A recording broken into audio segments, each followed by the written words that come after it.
Okay, it's time.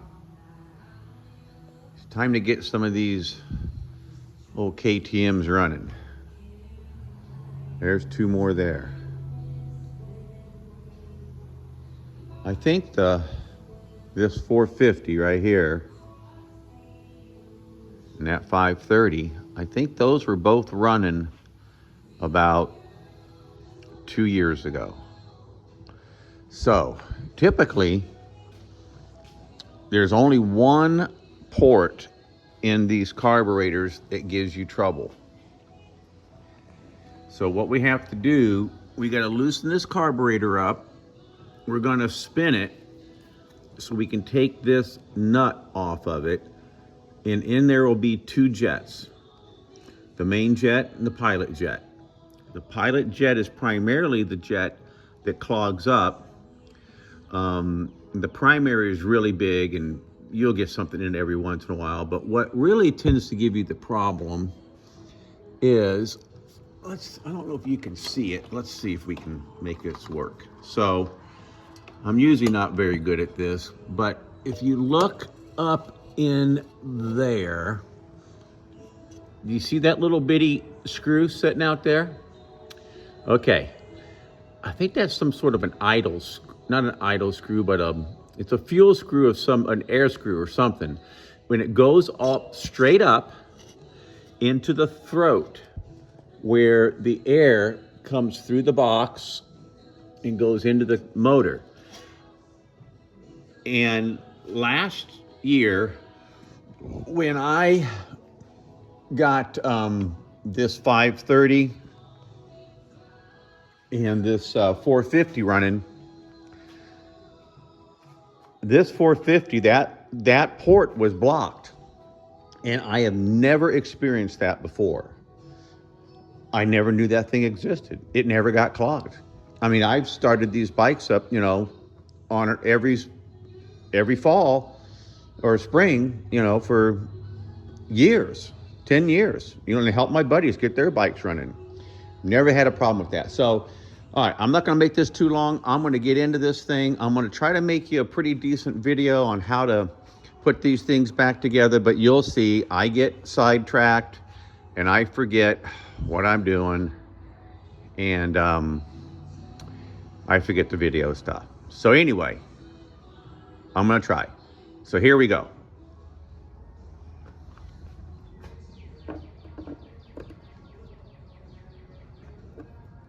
I'm gonna just pull that off of there and just get that out of the way.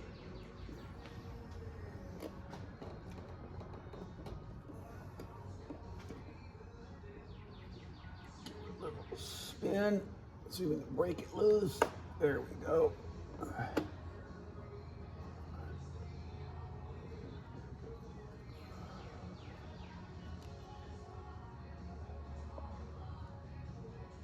That little pop, that's when it broke loose. Okay. Well, it's not a very good sign. We got no fuel coming through there. Uh-oh, we got it on reserve. So unfortunately, that means this may have dried up, and that's an issue. You always, at least I've learned that a lot of people like to drain the bowl, shut it down, run the motor, pull all the gas out of it, so on and so forth. But what I found out from another buddy is just leave it with some fuel flowing. That's usually the best thing to do. That's some old fuel. So I'm gonna pull the seat, pull the tank, dump all that fuel, and we'll get those jets out. Give me a second. All right, so our next step is to get up in here, and we gotta loosen these screws. They control these bands. See this silver band? There's one on each side that attaches the carburetor, one to the motor, one to the rubber grommets on the air box. So to get those out, we're gonna have to pull this seat and gas tank to get up in there. I should have done it in the first place, but I didn't. So here's what we're gonna do. We're gonna pull the seat, which you just take this bolt out here, and the seat will just kind of pop off of there. Then we're gonna, bear with me. We're gonna get up here We don't have to take all this stuff off. If there's a bolt right here, so we're gonna get that off of there. And then there's just, I haven't worked on this thing in a couple of years, but there's a couple, no, there's one on each side. One here, and one over here on this other side. That tank will lift right off of there. I just realized that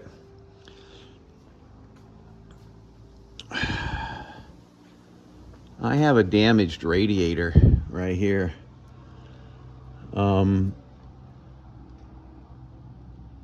I got hit out on a trail ride. Oh gosh, 5-6 years ago. And it bent that, but I was able to put like a bar or a socket extension inside of it and slowly maneuver it, heat it up and maneuver it around. That's why you see these little bumps here and there.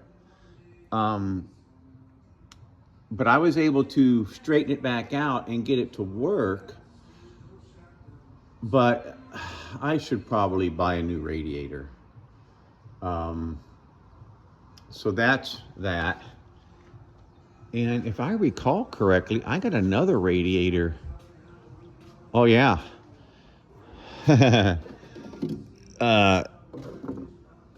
This one got bent up a little bit.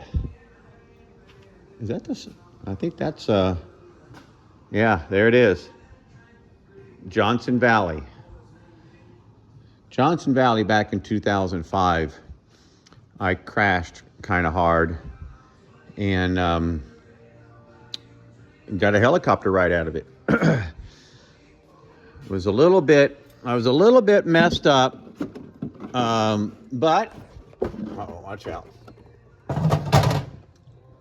Nothing that a little bit of intensive care would take care of. And anyway, it is a long story, but yeah, you got to be careful out there. Okay, so I'm going to pull this tank and then we'll circle back and we'll start getting this carburetor worked on. All right, so I pulled the tank and it's got a little fuel in it, which I need to dump. Probably burn it through my mower, but I wanted to show you this. It's a good thing I took this off because look at this. It is all dried up and cracked. And I'm gonna bet you all that stuff is down inside of that tank. So I'm gonna get a tub and I'm gonna dump all that gas in there and let's see what we can find. In fact, here, let's just do it. You just do it with me, okay? I got the perfect tub. It's not black so that we can see stuff. And here we go. I'm gonna use this little pink one. We're gonna dump all that fuel in it. And then I'm gonna jump on the old computer and I'll find us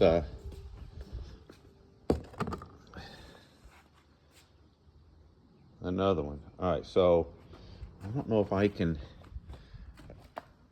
pour this in video at the same time, but let's see. Oh, look at that. Yeah, I can't believe it won't run on that stuff, right? Well, there's some of the pieces. Oh my goodness, look at all the stuff that was in there. Is that like rust and junky, nasty stuff? All right, we're gonna have to get the air compressor fired up here, get a blow nozzle, and get down in there because I'm seeing one piece of plastic. Now, I gotta assume there's more in there. So let me get set up. We're gonna get to work on this. Okay, there it is. I found the rest of it. See, it just cracked right off the top there. That piece fell out there, so I got 3 pieces. So let me get another one of those ordered, and we'll keep moving forward. Okay, so tank's off. Gasket is a mess. I shook it out, but what we're gonna do now, okay, so you see right there,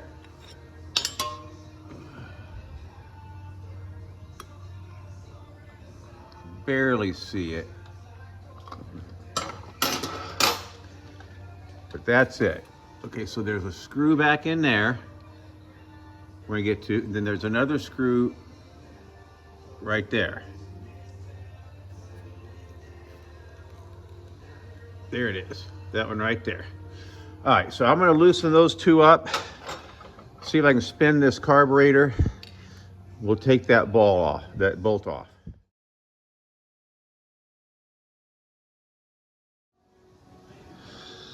Okay, so tank's off. I got the carburetor moved around so I could get to this bottom bolt and get that out of there. It takes some finagling. So what I did was I got the back part off first, and then I wrapped a strap around it, as you can see, in order to put some tension on it and pull this boot out of the way. So I'm not fighting that boot while I'm fighting this one. See right there? So once I got the back one off, I could angle the carburetor back that way. Let's open this up a little bit here. And then I could pry this front one off. So I guess I could have taken this back ring off. I don't know if that would have made it easier or not. But anyway, this is the way I did it. And yeah, so anyway, so then I got my 17 millimeter wrench. Bam, right there. And I don't know if I can film up in there. Oh yeah, look at that. There it is. Okay, so that is where this jet was just removed from. Okay, so I just pulled that jet out. I hope that's gonna focus for you. But I just pulled that jet out. And now you're gonna see, I don't know if you're gonna be able to see that, but let's see here. Let's see if we can go back to, I don't think we can change. So anyway, right next to it, yeah, you can kind of see it. Kind of see it up there?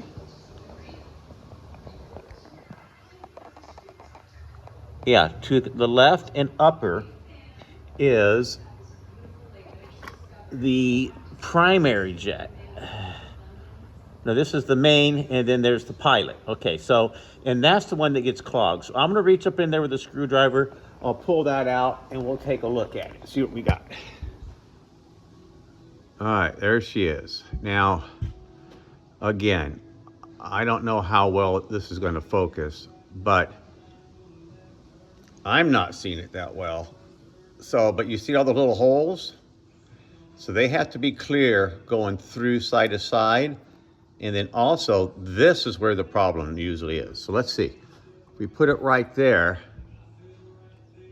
you can see through it, but usually just a little, I think you can see a little tiny granule of something in there. Let me look.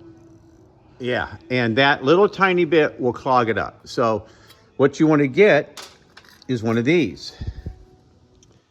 K&L. It is a jet cleaning tool, and it opens up. Hold on, I got it. All right, here we go. Look at that. All different sizes of needles that you can run through there. So let me find the right one, and I'm just gonna basically, you just run it through those side pieces, and you run it all the way through there. Start with a small one, work your way up, or start with a bigger one, and if it's too big, go down. So that's all there is to it. Not launching the space shuttle here. All right, let me get on this. Okay, so I got the jet cleaned. Now, these things are brass, and the threads aren't super tough. So I go pretty easy with putting this stuff back in and out. And what I do is I always typically will just pull this little screwdriver bit out, and then I'll just slowly push this thing up in there. So here's kind of what it looks like. And you just kind of feel your way up through there. And then you'll feel it starting to tighten up. But again, this is something you take your time with because you can't see it. And taking this whole carburetor off, when you go up and down, it's not falling, so that means you're getting in there. You can feel it. Now, it just has to be snug. It's only holding itself in there, and it's lightweight. And those brass jets are soft, and so they'll squeeze in there. So by all means, don't strip it out in there. I could only assume it's a nightmare. Okay, so that's in. Here's my pilot. It goes in just right, where is it? Right there. And this little guy is what we use for it. And again, you just kind of feel your way in there. Yeah, see, there she is. She's going in nicely. And again, it's a little brass jet. You don't have to go torquing on it. Just, there you go. Snug it up. Now, we're going to put this guy back on.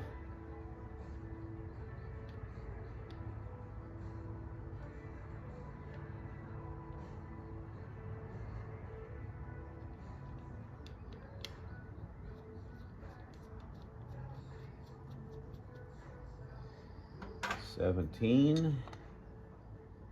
Snug it up. And then I'm going to get a little WD-40 and put on that just to kind of lube it up.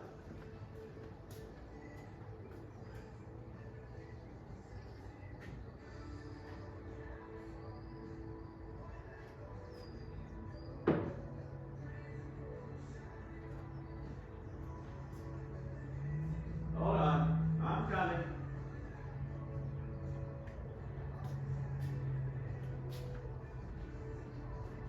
All right, let's give this a little shot.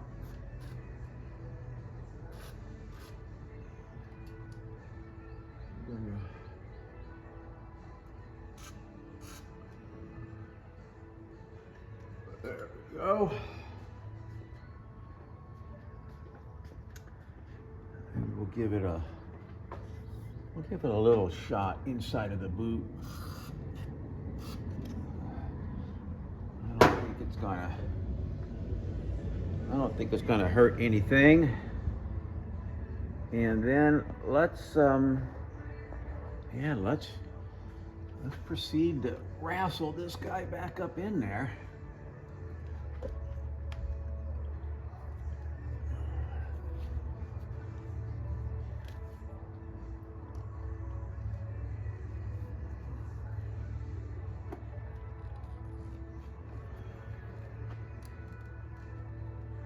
Okay, there she goes.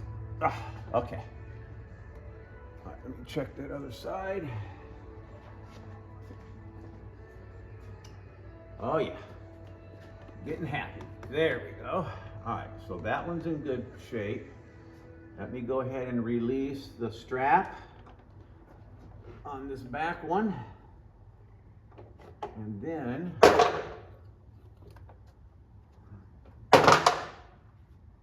we'll see if we can push it in place. Now, I just want a little word of caution. You know, I know it appears like I might be being just a little bit rough with some of this stuff, and maybe I am.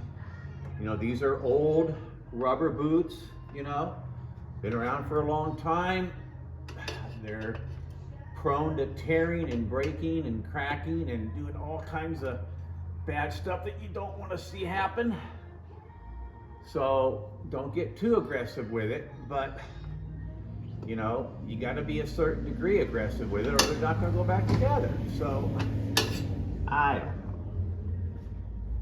This is, you know, this is what I do, how I do it. Yeah, you see here, now she's coming back in.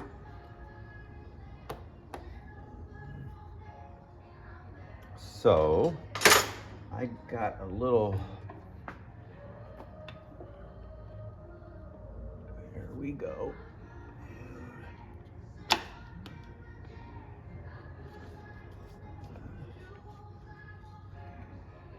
You see that little tear starting up there? Right there? We don't want that to get any more than what you're seeing right there. See, this is why you put a little WD-40 on it. See there? How it just kind of slipped in. So now you notice I didn't tighten that front one up yet because I want to get them both in place, give them this little wiggle thing, get them sitting upright. See, this is not all the way quite in yet. See there? So you don't want to rush this. There we go. Now she's suiting up, setting up better. We're going to get our clamp in place. We're going to just kind of get it just a little bit snug, but not really too snug because I want to do the other side at the same time.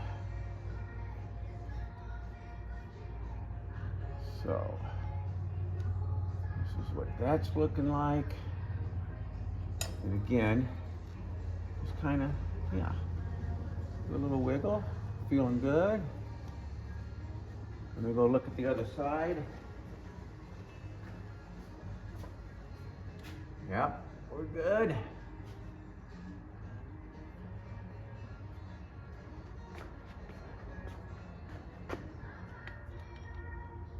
Now let's tighten this guy up. I'm gonna have to put that tank back on it so I can get some fuel moving. That's our next step. We're just gonna jump into it. Well, all right, so I'm not quite sure. Is that in all the way? Hold on.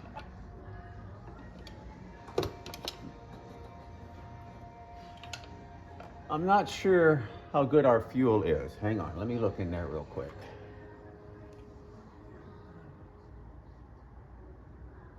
I think it looks pretty good. I think I need to push it more towards the top. Like that. All right, anyway, let me finish filling with this. Get the gas tank, throw it on there. I may have battery issues though. This battery has been in this bike for a long time. And I do have it on a battery tender all the time. Right here, see, look, it's still on one. It actually turns over. So I don't know if I'm gonna just burn this battery out real quick and have to put another one in, which I have one over here. But let's just play it by ear. So let me circle back.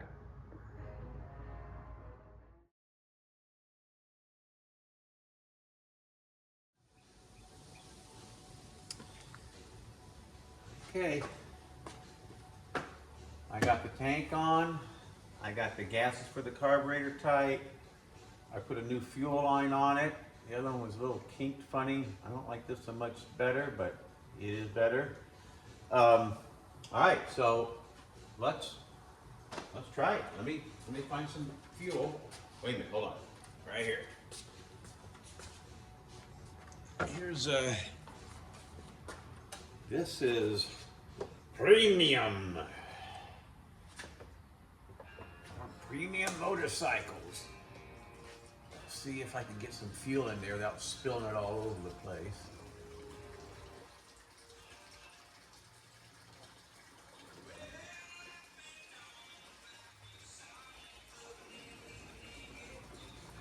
So I don't know. I guess we'll throw a half a gallon or more in there, I guess. What do you think? Is that enough? Let's see. Yeah, I got a half a gallon or more in there. So let's put it on reserve, just so that we do know it's getting fuel. I opened that drain screw up a little bit, but let me make sure it's tight. Right there. Yeah, we're good. Well, what do you think? Should we try it? Choke? side. And I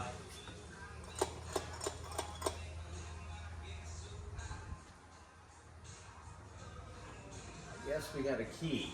There's a key here. Oh my goodness, I haven't played with these toys in a while. All right, here we go. Key on.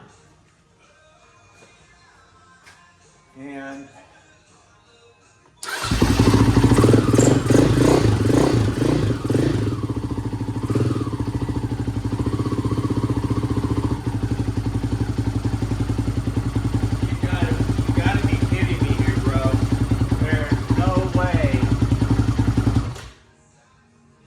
I swear, I did not previously start it, okay? You saw what I did. I am impressed. This is an old bike. This is an 2008. This is the first production bike of when they made a separate transmission oil supply from the motor.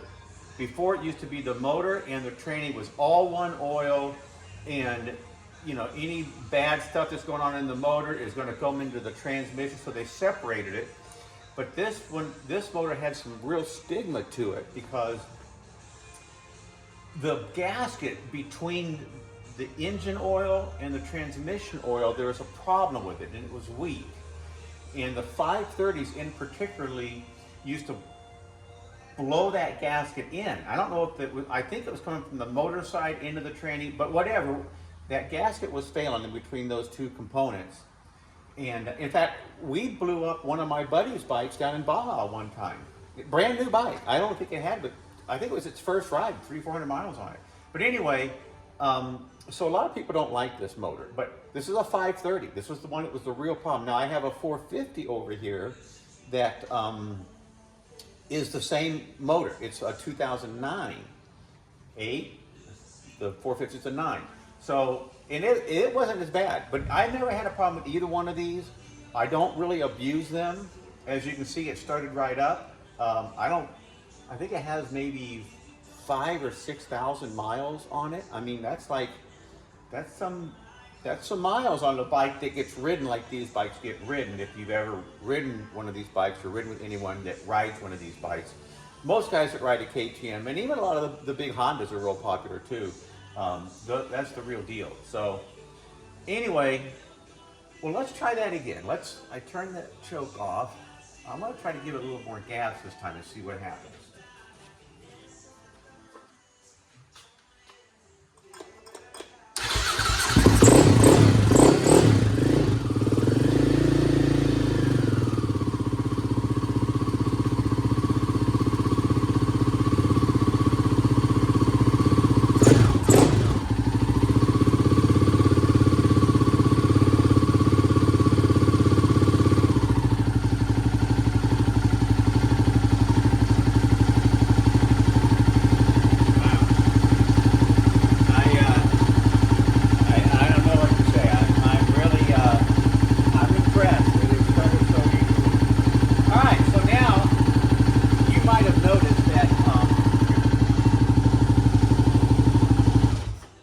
Might have noticed what a mess my bike is. It's dirty, filter's dirty, everything's dirty.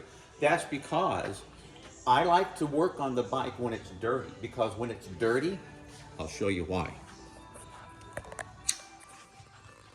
So you see stuff, okay? You see stuff that's leaking, like right here. Can you see like this thing? Ow. You see that really super clean spot right there? See how it's super clean? That's because that's where the oil is running out of the motor. Now, if I had pressure washed this and cleaned it up, I would have never seen that. But now that I know that it's there, now I'll take a wrench and I'll check the torque settings on these bolts and make sure everything is right. I'm sorry, I'm not watching my camera, I'm looking at the bike. But anyway, I'll check those and make sure everything's good. And then I'll wash the whole motor down and clean it all up. I needed to do some swing arm work down in here and clean all this oily mess up. I haven't had the bearings out of either one of these, this front and rear hub, probably since I bought this bike. Because typically when I buy a bike, I bought this used from a friend of mine. In fact, this same bike down in Baja, this friend of mine, before I bought it, he burnt out the rear bearings and had to get someone with a pickup truck out in Mexico to, drive him, 3 hours back to civilization. But, it's the interesting thing about these seals. I could probably do a video on it, but inside of here is a seal. And on the outer portion of the seal, it has like a rubber gasket that goes all the way around it that protects the bearings from getting dirt and grease and water in there. Well, what I've noticed is that if you very carefully pop that little O-ring out, it's more of a seal, not necessarily an O-ring, but if you pop that out, you can see the bearings inside of there. And there is not much oil in there from the factory. So I will typically put a bunch of, grease. So I'll put a bunch of grease in those bearings. Typically, I'll open both sides up, but sometimes you don't have to. You can just do it from one side. And it's the same with the front wheel bearings. But like I said, I might pop one out because I'm going to take the tires off and check everything going on here. But everything is in, I take care of this old bike. I think I bought it with, it had 800 miles on it. So anyway, chain and sprocket still looks pretty good. But I'm going to take it all apart, clean it all up, and then we're going to jump on this one here. This is the 09 450, another excellent bike. Interesting, it's geared a little bit differently. The rear chain and sprocket, or the sprockets, front and rear, are a little different than this one, front and rear. And I don't know what the combination is, but like one of them has like a 52 in the rear and a 13 in the front. And then one has like a 50 in the rear and a 14 in the front. So, or something like that. But what's interesting is that my son, that's probably, at the time was probably 40 pounds lighter than me, on the pavement doing about 60, he can roll away from me on this 450 when I'm on my 530. So it kind of gets me thinking here, man. Do I have this thing geared too tall? Because it's a 530. I think I got more power. Or, maybe put something in the comments, for you guys that really know about this stuff. I'm just, one of the guys on the street that, did a lot of dirt bike riding. I'm not an engineer or a mechanic. But anyway, all right, I'm gonna take some more stuff apart on this bike, and I'm gonna get her out front. And I'm gonna power wash it. I'm gonna clean it up. So hang in there, and I'll get this produced. And then if that helps you guys with getting these things running again and checking the carburetors and stuff, I hope it does. I apologize for the camera work because I'm not a camera guy. I'm just a guy in his garage. So we'll chat again soon. Bye. Okay, here we are. I kind of went around it and cleaned it all up, rubbed it down. I did grease the chain, cleaned up the wheels, as usual. I got a little ahead of myself. But anyway, so I'm just going to finish putting this, tightening this gas tank down. I think over here on this side, it uses the horn bracket to put it all in place, which is all right here. Then we're going to see if we can fire this thing up again. Hold on, what's going on here? I think we got an issue. Hold on. Oh crap. Well,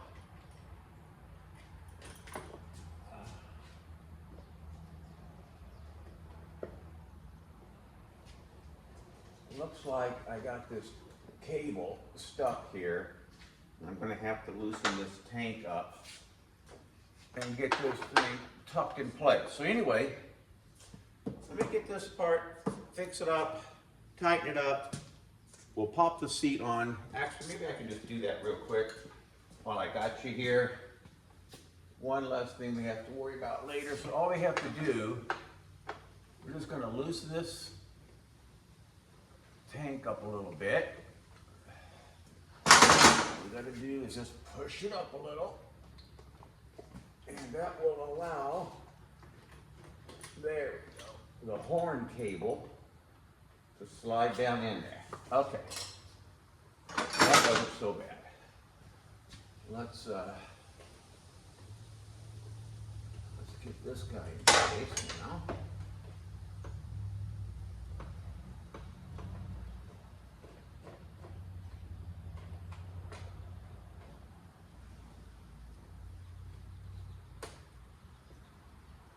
Well, this horn, I don't think it's supposed to be back in behind there. No, I think it just kind of goes like that.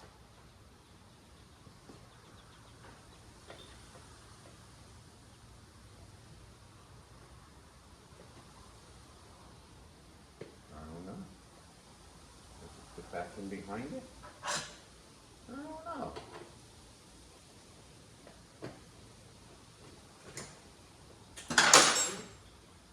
Let's see if it'll fit back in there. No. It doesn't want to fit back in there. It's going to go on there. So, no, it's not. It's going to go on just like this.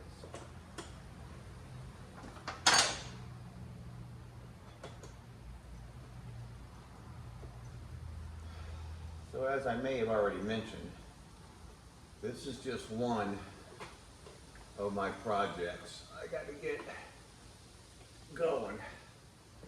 We got the 450 over there we talked about yesterday. I think it needs a cam chain tensioner, which I have one I bought for it. I put one in this bike because the motor just got kind of noisy sounding. And sometimes that cam chain will just bounce around in there. So I put a cam chain tensioner in the 530 a couple years ago when I had this running. And then I had that 450 running, and I noticed that it just wasn't running well, and it was hard to start, kind of like it was vapor locking, you know. And where's my seat? And so I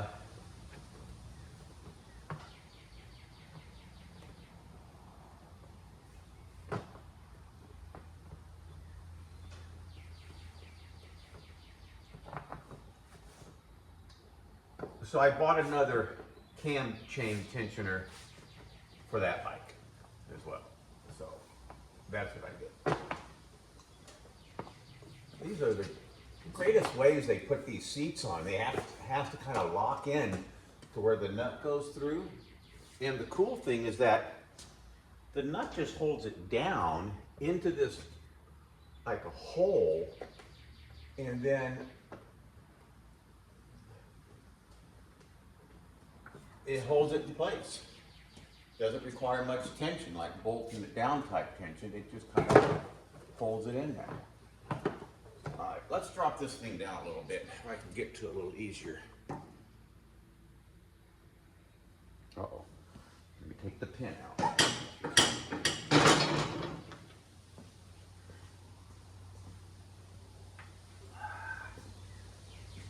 More tension off from that.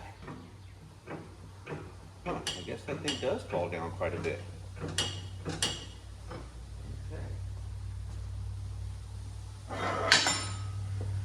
Go. That's the pin.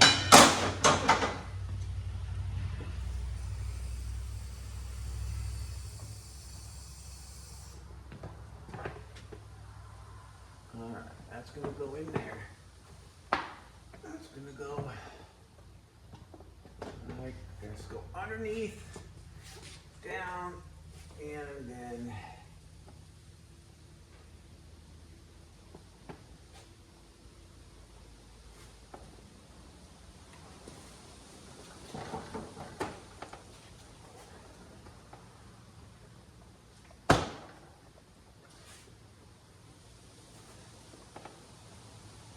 design. There it goes. Just snaps in place there. A little bit of a pain. But you know what? The old saying, my dad used to say, if it was easy, everyone would do it.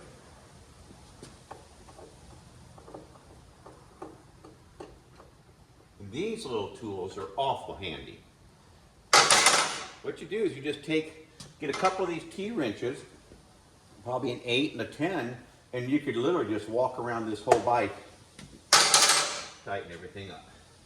Okay, now you might wonder why I have this big long hose on here. Because it stock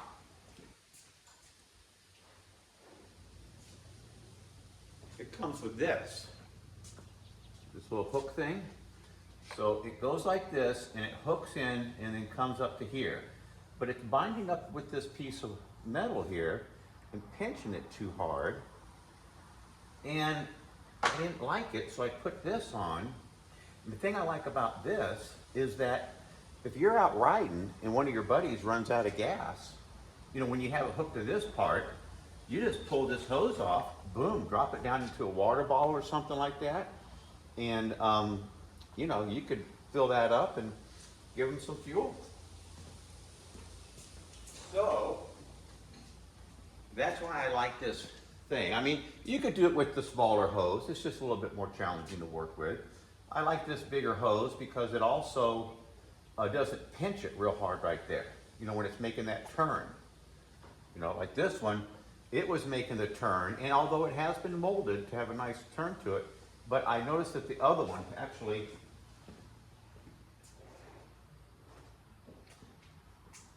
this is the one we took off the bike, and it was just kind of crimping. So anyway, I didn't feel good about it, so I put that on. It's kind of multi-purpose type of thing there, and I like it.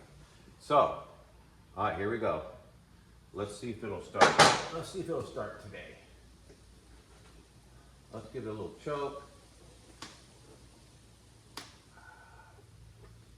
Turn the key on and give it a bump.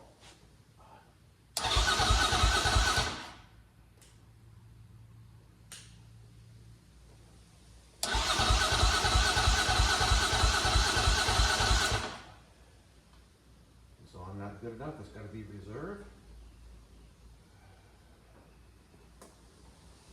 Well, I don't like that. Maybe that's the off position. Nope. All right, let me mess with this. I'll circle back. All right, so here's the problem. It wouldn't start because I had taken the spark plug off because I cleaned up all around it. Remember the other day we noticed this little bolt leaking a little bit? So I also tightened it up, and it was loose. This one was tight like it had been torqued. This one was loose. So I cleaned up all around the spark plug, and there's a hole here. I don't know if you guys are aware of this, but before you take a spark plug out of a KTM and a lot of other motorcycles, if they have a hole below it, the reason that hole is there is so you can blow air through this hole to blow up any sort of dust, dirt, trail stuff that may have fallen down in and around your spark plug. And you blow all that out before you take your spark plug off so it doesn't fall down in the motor. Now, when I put it all back together to keep the water out of it, I'll take a little bit of this air filter grease and I'll just kind of grease around this bottom edge. I don't put too much up in there because I don't want it to get on the head of the spark plug. But if you look closely, you'll see a tiny little bit I put right there. So it'll slide down in there. Let's move it around a little bit. Kind of get it to spin around. Ah, now look what I did. Got it all over my hand. Anyway, okay. Let's stop messing this thing up and let's put her back together. And let's make it start and run. That's what we want to see it do.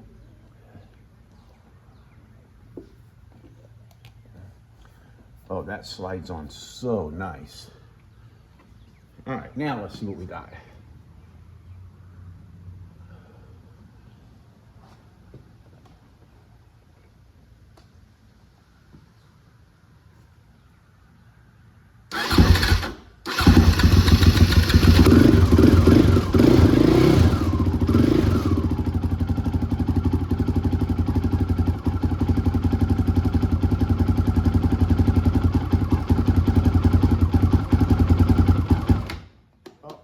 fuel off. Okay, fuel's back on. We're good.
Okay, so I got the 530 running. Everything's good. Well, not everything, I shouldn't say. The water pump started leaking as I let it run. So I'll do another little video on that, ordered some parts. But anyway, the 530's up and going. So I'll circle back to you and we'll do some more stuff.